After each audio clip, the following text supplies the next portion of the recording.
तो hello everyone. इस video में हमारे इलेक्ट्रिकल टू व्हीलर इंडस्ट्री में दो बिजनेसेस को डिस्कस करेंगे। एक एथर एनर्जी, एक ओला इलेक्ट्रिक का एक शॉर्ट डिस्कशन रखेंगे। अब लास्ट क्वार्टर में पूरे सेक्टर में क्या चल रहा है, क्या टेलविंड्स है, गवर्नमेंट ने क्या सब्सिडी दी है, किस तरह के टेक अपग्रेड्स हो रहे हैं, बैटरी वगैरह के बारे में सारी चीजें हमने डिटेल में डिस्कस की थी। That link I will put in the description. अब इस वीडियो का एम क्या है, इसमें सबसे पहले तो जानेंगे कि सेक्टर में क्या टेलविंड्स है, मार्केट पेनिट्रेशन किस तरह का चल रहा है, एडॉप्शन कर्व्स वगैरह क्या होते हैं उसको जानेंगे। फिर एथर एनर्जी के बिजनेस को समझेंगे, उनके नंबर्स कैसे आए हैं, कैसे मार्केट शेयर कैप्चर कर रहे हैं, उनके डिस्ट्रीब्यूशन और जो नया प्लेटफॉर्म ईएल प्लेटफॉर्म आने वाला है उसकी क्या स्ट्रेटेजी है। फिर देखेंगे अपने पीयर्स में कैसे प्लेस्ड रहते हैं, क्या ड्राइवर्स है उनके मार्जिन की इंप्रूवमेंट के, प्रॉफिटेबिलिटी का क्या मैट्रिक्स है, उन चीजों को समझेंगे। फिर अंत में वीडियो को कंक्लूड करेंगे और देखेंगे कि सेक्टर आगे कैसे बढ़ रहा है। तो स्टार्ट करते हैं। तो अभी आप देखेंगे इंडिया के केस में, अगर आप पूरी इलेक्ट्रिकल टू व्हीलर इंडस्ट्री को देखोगे तो लगभग अगर 100 टू व्हीलर्स बिक रहे हैं तो 70 आपके स्कूटीज वगैरह बिकती है, 30 आपकी मोटरसाइकिल्स बिकती है। अगर आप उन सिर्फ स्कूटियों में आओगे तो वहां पे लगभग आप देखेंगे 15 से 20 स्कूटियां जो है वो आपके ये इलेक्ट्रिकल टू व्हीलर्स वाली बिकती है, जहां पे आपके ओला इलेक्ट्रिक, हीरो होंडा सब कुछ आ जाते हैं।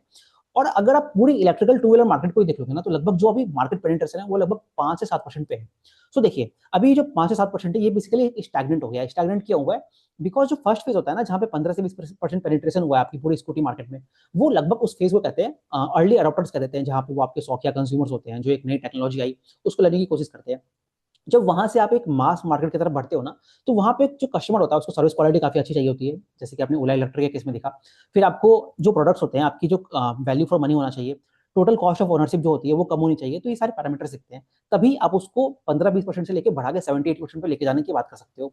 तो हमारी कंट्री जो है अभी इसी फेज की तरफ चल रही है। तो वहां पे कुछ लोग कहते हैं कि मार्केट शेयर फॉल हो रहा है, मतलब टोटल एड्रेसेबल मार्केट है पूरा इलेक्ट्रिकल टू व्हीलर इंडस्ट्री का इंडिया में, वो फॉल हो रहा है। कुछ लोग कहते हैं वो स्टैग्नेंट है। तो अभी उस फेज से हम लोग आगे बढ़ रहे हैं।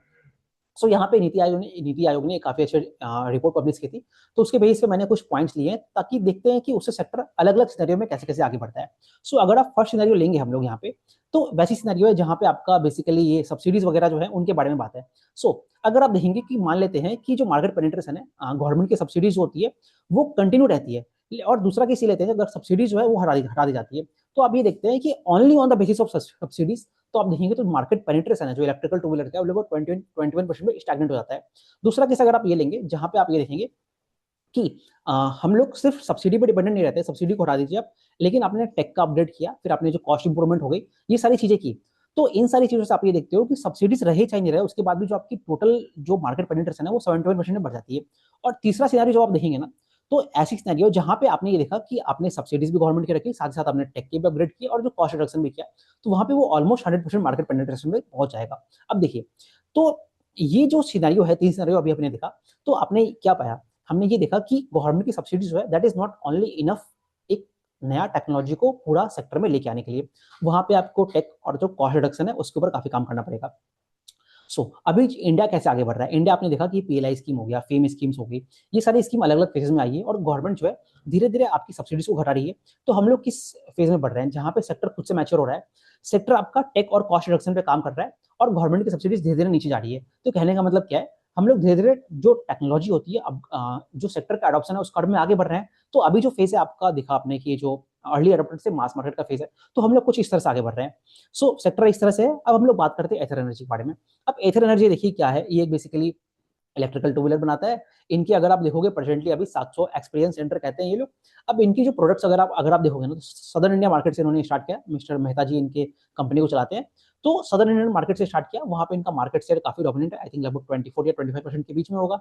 वहां से ये लोग जो सेंट्रल इंडिया उसको कहते हैं, मिडिल ऑफ इंडिया कहते हैं, वहां पे ये लोग मार्केट शेयर धीरे धीरे एक्सपांड कर रहे हैं। सदर्न इंडिया में इनका जो 450 सीरीज वाला प्रोडक्ट था, जो कि sort of a premium product है, महंगा बिकता है, तो वो वाली इन्होंने इलेक्ट्रिकल टू व्हीलर लॉन्च किया था। वहां से इन्होंने इनका जो रिट्जा मॉडल है उसको एक्सपांड किया रेस्ट ऑफ मतलब मिडिल इंडिया में। अब वहां से ये लोग आगे बढ़ने की कोशिश कर रहे हैं जो रेस्ट ऑफ इंडिया है, जिसको ये लोग नॉर्दर्न इंडिया हो गया, उस मार्केट को कहते हैं, जहाँ पे आपका राजस्थान हो गया, जम्मू कश्मीर हो गए, हरियाणा, पंजाब, ये सारे एरियाज को टारगेट करने की कोशिश कर रहे हैं। अब देखिएगा इनका जो मार्केट शेयर है नीचे से ऊपर जाओगे तब कम होता हुआ दिखेगा। कहने का मतलब क्या है, पेनिट्रेशन इनकी धीरे धीरे बढ़ रही है। तो ये बेसिकली पूरा बिजनेस इस तरह से आगे बढ़ रहा है। तो अब हम लोग इनकी फाइनेंशियल नंबर्स को देखते हैं, कैसा इन्होंने परफॉर्म किया इस क्वार्टर में। तो अगर हम लोग क्वार्टर थ्री में देखें तो सबसे पहले आपको यहाँ पे इतना, इन्होंने पूरा नंबर ऑफ व्हीकल्स कितने सोल्ड किए हैं, यहीं पे काफी एक इंपॉर्टेंट डेटा पॉइंट है। जैसे आप यहाँ पे देख रहे हैं लगभग 68,000 व्हीकल्स इन्होंने सोल्ड किया है। तो देखिए दो चीजें होती है, एक आपने व्हीकल सोल्ड किया और कितनी रिक्वेस्ट आई आपके एक्सपीरियंस सेंटर्स पे, डीलर डिस्ट्रीब्यूटर्स के पास में, कस्टमर्स के वाया। तो अगर आप देखेंगे ना, इनका जो रिक्वेस्ट है, मतलब जो नई व्हीकल्स ऑर्डर हो रही है, बेसिकली कंज्यूमर जा रहा है, वो दे रहा है कि मुझे ये प्रोडक्ट चाहिए, वो उसकी मात्रा ज्यादा है, लगभग 70,000 के इनके रिक्वेस्ट आई है और उन्होंने लगभग 67,000 सेल किया है। तो कहने का मतलब क्या है, रिक्वेस्ट आपकी ज्यादा है जितना आपने सेल किया है। तो इससे क्या होती है, आपकी जो इन्वेंट्री है वो फटाफट निकल रही है ना। तो यही जब आप इसको आपको इसको ये एसी सेक्टर से कनेक्ट कीजिए, जहाँ पे आपके ओईएम्स हो गए, पीजी इलेक्ट्रोप्लास्ट वगैरह हो गए, उनके केस में आपने क्या देखा, वहां पे चैनल चोक हो रहा है। यहाँ पे आप ये देख रहे हो एथर एनर्जी के केस में, इनका जो चैनल है वो क्लीन अप हो रहा है। कहने का मतलब है डिमांड ज्यादा है। इससे क्या आपको मालूम चल रहा है, इनकी जो प्रोडक्ट है उसका कंज्यूमर में एक्सेप्टेंस ज्यादा है। तो उसका आपको इंडिकेशन दिखता है, इसका total number of vehicle sold और कितनी रिक्वेस्ट इनकी आई है। अब एक बार ये बात क्लियर हो गई, तो इससे आपको इनकी जितनी मार्जिन प्रोफाइल है उसको समझने में काफी हेल्प मिलेगा। सो अगर आप इनका ग्रॉस मार्जिन और एबिटा मार्जिन वगैरह नंबर्स को देखेंगे, तो आपको ये दिखेगा कि इनका जो एडजस्टेड ग्रॉस नंबर्स है, वो बेसिकली अगर आप देखेंगे जहाँ पे लोग ईसॉप्स कॉस्ट वगैरह होते हैं उसको हटा देते हैं, तो आपको दिखेगा कि उसमें भी कंटिन्यूअसली आपके ईयर ऑन ईयर भी इंप्रूवमेंट है और आपका ये जो आपका क्वार्टर ऑन क्वार्टर भी इंप्रूवमेंट है। तो उसी कारण इनका एडजस्टेड ग्रॉस मार्जिन है वो आपका लगभग 25% पे आ गया है। अब यहीं पे एक और चीज आपको देखना है कि देखिए, ये जो एथर एनर्जी है, इसको लकली और अनलकली बेसिकली जो आपको पीएलआई जो है वो स्कीम नहीं मिलती है। अब पीएलआई नहीं मिलती है इसका मतलब ये नहीं है कि बाकी स्कीम्स इनको नहीं मिलती है। बाकी सब्सिडीज का इंपैक्ट रहता है, जहाँ पे आपकी वो फेम स्कीम्स वगैरह होगी ना, तो वो सारी चीज मिलती है। और एक ये इलेक्ट्रॉनिक्स मैन्युफैक्चरिंग स्कीम होगी, उसका ये फायदा मिलता है, बट पीएलआई स्कीम नहीं मिलती है। वही when you are comparing it with other company, जैसे कि ओला इलेक्ट्रिक हो गया, उसको पीएलआई वगैरह का हेल्प मिलता है, जिसके कारण वो लोग अपनी गीगा फैक्ट्री को बना रहे हैं। सो अब देखिए, जब एक तो इनके जो ग्रॉस मार्जिन का इंप्रूवमेंट जो है, वो डिस्पाइट आपके सब्सिडीज की मात्रा जो इनको मिलती है वो कम हो रही है, तो आपको दिखाता है कि कंपनी अपने कॉस्ट में और जो आपका ये प्रोडक्ट्स वगैरह है, आर&डी वगैरह हो गया, उसमें काफी अच्छा काम कर रही है।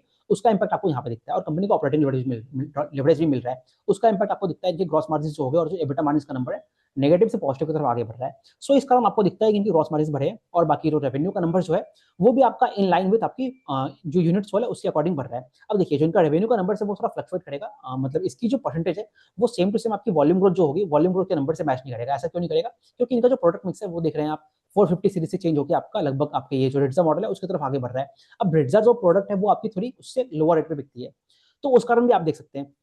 तो ये चीज हो गया। अब एट द सेम टाइम आप ग्रॉस मार्जिन देखेंगे, सॉरी एबिटा मार्जिन देखेंगे, तो वो आपको ऑफ कोर्स नेगेटिव दिखेगा, बट लास्ट कई सारे क्वार्टर से इनका कंसिस्टेंटली कम हो रहा है। तो आई थिंक 9 मंथ्स में इनका अभी घट के 9% पे आ गया है। सो कंपनी जो है अपनी प्रॉफिटेबिलिटी की तरफ आगे बढ़ रही है। तो ये भी एक इंपैक्ट आपको ये भी दिखाता है कि कंपनी के सीज आपकी वॉल्यूम ग्रोथ काफी ज्यादा है, मतलब आप लगभग 50% पे अपने व्हीकल्स के सेल्स को बढ़ा रहे हो, तो उसका इंपैक्ट आपको ऑपरेटिंग लेवरेज मिल रहा है, क्योंकि आपको कॉस्ट पे कंट्रोल होता है। लगभग आप देखते हैं एक लार्ज चंक जो कॉस्ट होते हैं, जो आपके फैक्ट्री वगैरह हो गए, इनके होस्टर में जो फैसिलिटी है उनपे फिक्स्ड कॉस्ट है, तो उनकी रैंप अप हो रही है, तो आपको उसके कारण ऑपरेटिंग लेवरेज मिल रहा है। और प्रोडक्ट की डिमांड तो काफी ज्यादा है ही, तो उससे आपको मार्जिन पे भी इंप्रूवमेंट दिख रहा है। सो कंपनी इस तरह से आगे बढ़ रही है। अब आप कंटिन्यूअसली ये देखिए, जैसे अगर आप पूरे एथर इलेक्ट्रिक को देखोगे ना, तो पूरे अगर हम लोग पूरी इनकी हिस्ट्री देखें, तो इन्होंने अभी तक लगभग 5 lakh total number of vehicle sale कर लिया है।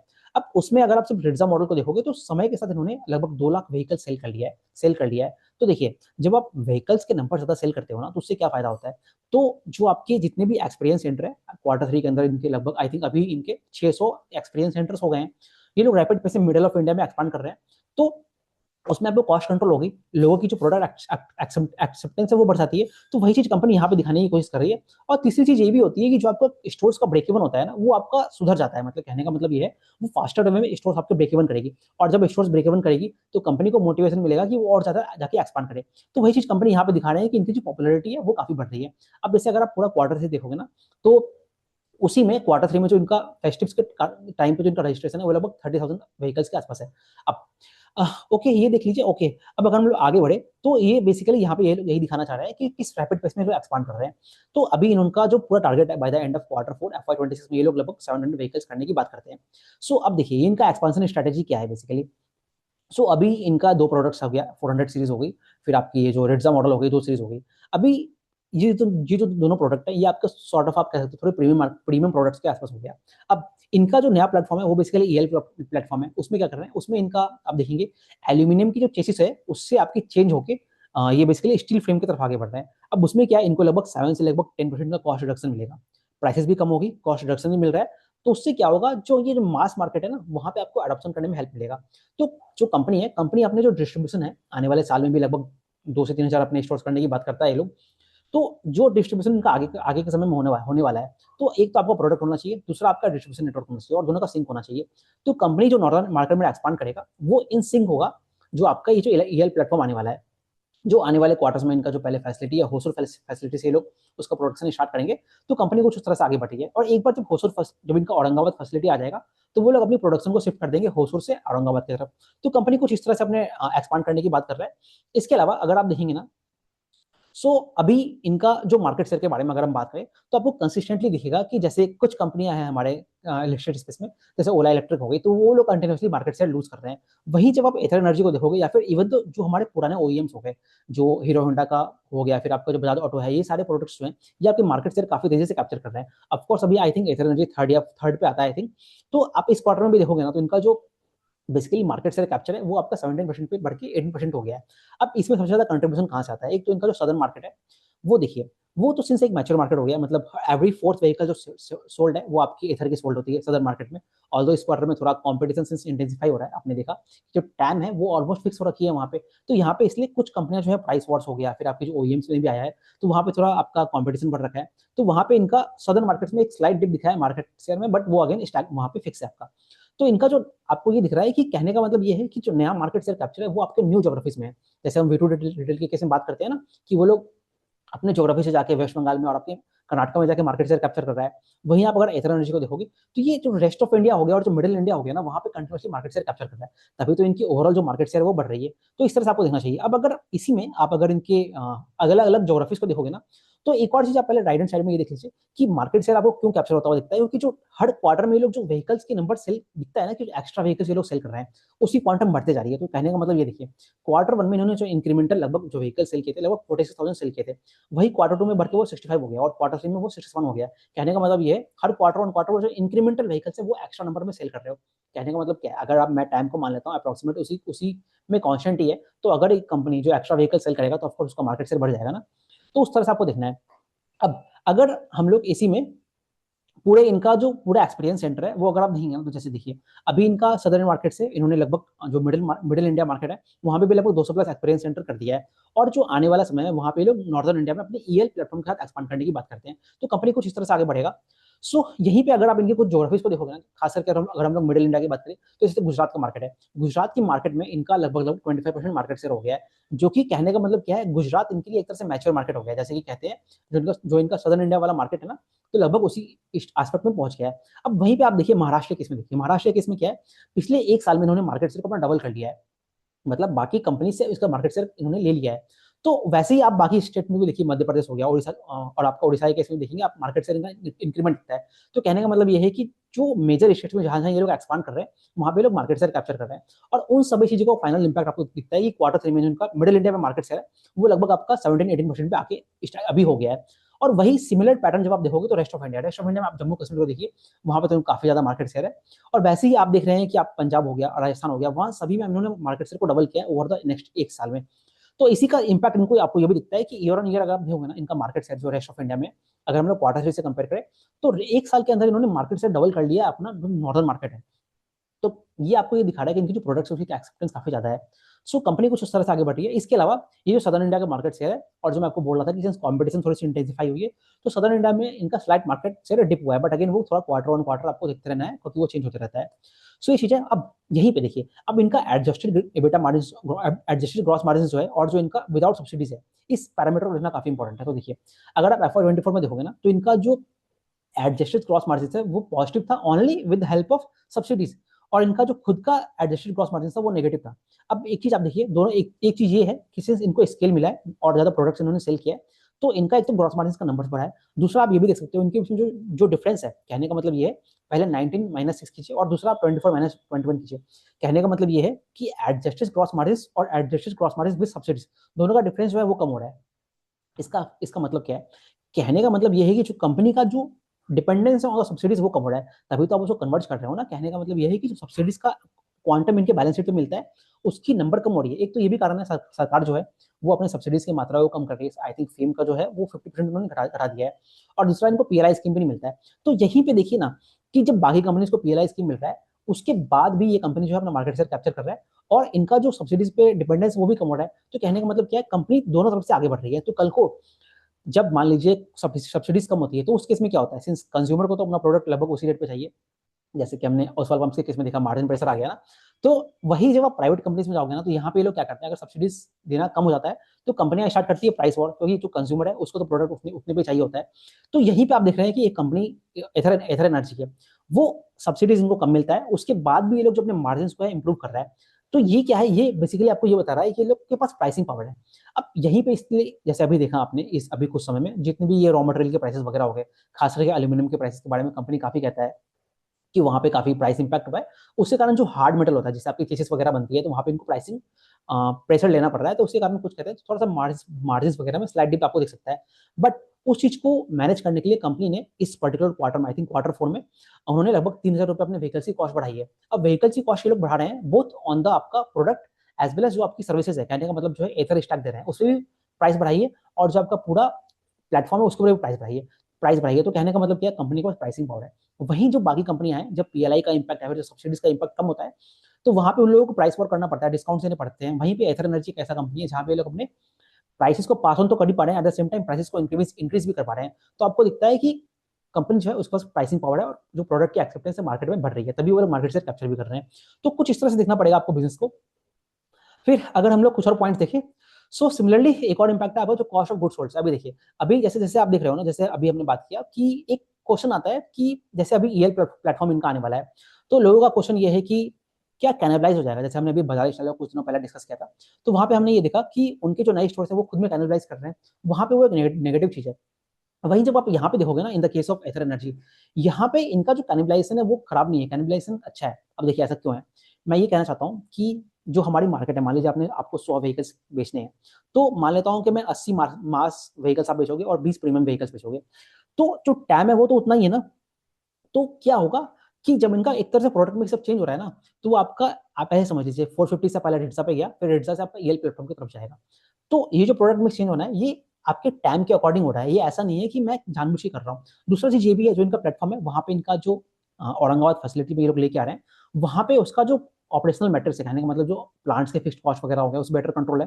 तो इनको वहां से अपने जो ये मार्जिन में इंप्रूवमेंट मिलेगा। दूसरा चीज ये है, वहां उसके वजह ये लोग जो बेसिकली आपके एल्यूमिनियम फ्रेम है ना, उससे चेंज होकर आपके स्टील फ्रेम की तरफ जा रहे हैं, तो उससे भी आपको कॉस्ट में रिडक्शन मिलेगा। और तीसरा क्या है, सिंस वो मास मार्केट है, तो वहां पे आपको वॉल्यूम जो सेल है वो भी बढ़ जाएगा। तो कहने का मतलब क्या है, ये जो प्रोडक्ट मिक्स है ये पॉजिटिव वे में चेंज हो रहा है। और इन सभी चीजों के अलावा अगर आप देखेंगे, तो इनका जो ओवरऑल जो नेट फायदा है, मतलब कॉस्ट ऑफ गुड्स सोल्ड की जो इंपैक्ट आने वाली है, उसमें अभी भी स्कोप है लगभग 10% और प्राइस रिडक्शन का स्कोप है। तो कहने का मतलब ये है, जो मैंने अभी यहाँ पे आपको दिखाया कि पिछले कुछ क्वार्टर्स में कंपनी ने already cost of goods sold है उसको कम किया है। जैसे आप देख सकते हो, FY24 से लेकर अगर आप FY25 देखोगे, तो लगभग 19% का डिक्रीमेंट दिखा, और वहीं FY25 से लगभग लेके 9 मंथ्स में 8% का डिक्रीमेंट है। आप ये जो कॉस्ट ऑफ गुड्स सोल्ड है, कहने का मतलब क्या है, रॉ मटेरियल प्राइसेस हो गए और जो ऑप्टिमाइजेशन होगी। इसके अलावा एक और चीज देखिए, अभी जो पूरा आप इलेक्ट्रिकल टू व्हीलर इंडस्ट्री देखते हो ना, तो जैसे हमने वो देखा था, हमने कुछ ऑटो ओईएम्स को भी डिस्कस किया है, मतलब एंसिलरीज वगैरह को डिस्कस किया है। तो वहां पे आप देखते हो जितनी भी ये बड़ी बड़ी कंपनी होगी, आपकी लुमैक्स ऑटो हो गई, ये सभी मैच्योर कंपनीज हो गई ना, हो गई हैं। तो इनके पास एक जो जो वो होता है ना मॉडल, जहाँ पे आपकी जो फैक्ट्री बेस्ड प्रोडक्शन होती है, तो वो पूरा ऑप्टिमाइज हो गया है। वही चीज अभी आप देखेंगे इलेक्ट्रिकल टू व्हीलर के केस में नहीं हुआ है, क्योंकि वो एक इंडस्ट्री नहीं है। तो यहाँ पे जो स्कोप है ऑप्टिमाइजेशन, जो स्कोप है आपका स्टैंडर्डाइजेशन ऑफ प्रोडक्ट्स हो गया, फिर इफिशिएंसी का जो स्टैंडर्डाइजेशन है, वो उसके पैरामीटर्स काफी ज्यादा है। तो इसी कारण कंपनी को अभी भी काफी स्कोप दिखता है अपने कॉस्ट जो है उसको घटाने का। तो ये सारी चीजें जब होंगी, इनका प्रोडक्ट मिक्स चेंज होगा, फिर आपके पूरे कॉस्ट वगैरह कम होंगे, तो उससे आपके पास अभी भी स्कोप है अपने ग्रॉस मार्जिन को इंप्रूव करने का। और सिमिलरली आपको सिंस प्रोडक्ट की एक्सेप्टेंस है, वॉल्यूम्स बढ़ेगी, तो आपके एबिटा मार्जिन के भी इंप्रूव होने का काफी स्कोप है। तो आपको इस तरह से इनके कॉस्ट एस्पेक्ट्स वगैरह को देखना चाहिए। सो इसके अलावा अगर हम लोग कुछ और देखें, तो सिमिलरली सिंस ये सारे जो भी मैंने पैरामीटर्स बोले हैं, उसका नेट एंड इम्पैक्ट आपको दिखता है कि इनकी जो एबिटा मार्जिन है वो आपकी इंप्रूव हो रही है, नेगेटिव से पॉजिटिव की तरफ आगे बढ़ रहा है। तो कंपनी कहता है कि जो अपकमिंग ईयर है, मतलब FY27 जो होगा, वो एक ट्रांसफॉर्मेशनल ईयर रहेगा इन टर्म्स ऑफ पूरा प्रॉफिटेबिलिटी की तरफ से। और आपको उस चीज का कंटिन्यूसली क्वार्टर ऑन क्वार्टर उस चीज को भी दिख रहा है हमें यहाँ पे। सो इसके अलावा फाइनली अगर आप एथर स्टैक के बारे में बात करें, एथर स्टैक क्या है, एथर स्टैक बेसिकली इनका सॉफ्टवेयर वर्जन हो गया, जिसके वजह ये लोग जो पूरी नेविगेशन वगैरह हो गई, पोर्टल अलर्ट्स वगैरह हो गए, ये सारी चीजों को देते हैं, कस्टमर का यूजर एक्सपीरियंस जो है उसको बढ़ाते हैं। अब देखिए, ये सिर्फ एक सॉफ्टवेयर प्रोडक्ट नहीं है, इसका फायदा क्या होता है कंपनी के लिए। तो कंपनी को अगर आप देखोगे ना, तो ये एक तरह से इसका जो अटैच रेट है, अटैच रेट कहने का मतलब क्या हुआ कि मान लीजिए कोई कस्टमर आया, अगर 100 कस्टमर आए, कितने लोगों ने इनका सॉफ्टवेयर लिया, तो वो अटैच रेट जो है इनका है लगभग 89% से लेकर 91-92% के बीच में रहता है। सो कहने का मतलब क्या है, इस प्रोडक्ट की स्टिकीनेस काफी ज्यादा है ना। स्टिकनेस ज्यादा है, इसका एक और इम्पैक्ट देखिए। तो सपोज कीजिए एक बार एक कंज्यूमर ने इनका एक ये एथर स्टॉक वगैरह ले लिया, तो कंज्यूमर जो होता है there is a high probability कि वो दूसरे आपके ओईएम के पास नहीं जाएगा। तो कंज्यूमर जो है इनके पास इसी कंपनी से जो लॉयल्टी वगैरह होती है वो आपकी इंक्रीज हो जाती है। और एथर स्टॉक के बारे में अगर आप देखोगे ना, सो यहाँ पे सिंस इसका ये एक नॉन व्हीकल रेवेन्यू हो गया ना, यहाँ पे आपको ब्रांडिंग पावर मिलती है, तो इस पे जो इनके ग्रॉस मार्जिन वगैरह होते हैं वो आपके ज्यादा होते हैं। सिमिलरली वो जैसे आप एक्सेसरीज वगैरह एक्सेसरीज बेचते हो ना, जो हेलमेट्स वगैरह हो गए, क्लॉथ्स वगैरह हो गए, वो सारी चीजें बेचते हैं, तो वहाँ पे मार्जिन ज्यादा मिलते हैं। तो उसके कारण इनका लगभग 10 से 14% के बीच में जो पूरा रेवेन्यू में कंट्रीब्यूशन होता है वो आपका इन प्रोडक्ट से आता है, आपके एथर स्टॉक से आता है, बाकी एक्सेसरीज वगैरह से आता है। इसके अलावा एक और देखिए ड्राइवर जो है आपके नॉन व्हीकल रेवेन्यू में अगर आप देखेंगे, जैसे जैसे आप सपोज कीजिए आप टोटल आपकी जो total number of vehicle sold है, मतलब जो क्यूमुलेटिव व्हीकल सोल्ड है उसकी क्वांटिटी बढ़ जाएगी। तो क्या होगा, व्हीकल्स पुराने होंगे, उसके कारण आपको पार्ट्स चाहिए, रिप्लेसमेंट चाहिए, मेंटेनेंस चाहिए होता है, तो उससे कंपनी का जो पूरा आफ्टर मार्केट वाला सेगमेंट है वो धीरे धीरे बढ़ेगा। तो ये पूरी एस्पेक्ट्स हो गए इनके जो एक्स्ट्रा एक्स्ट्रा जो रेवेन्यू के स्ट्रीम्स हो गए, जो आपके हाई मार्जिन वाला सेगमेंट हो गया। तो कुछ इस तरह से देखना है। और ये पूरा एथर स्टैक के बारे में हो गया।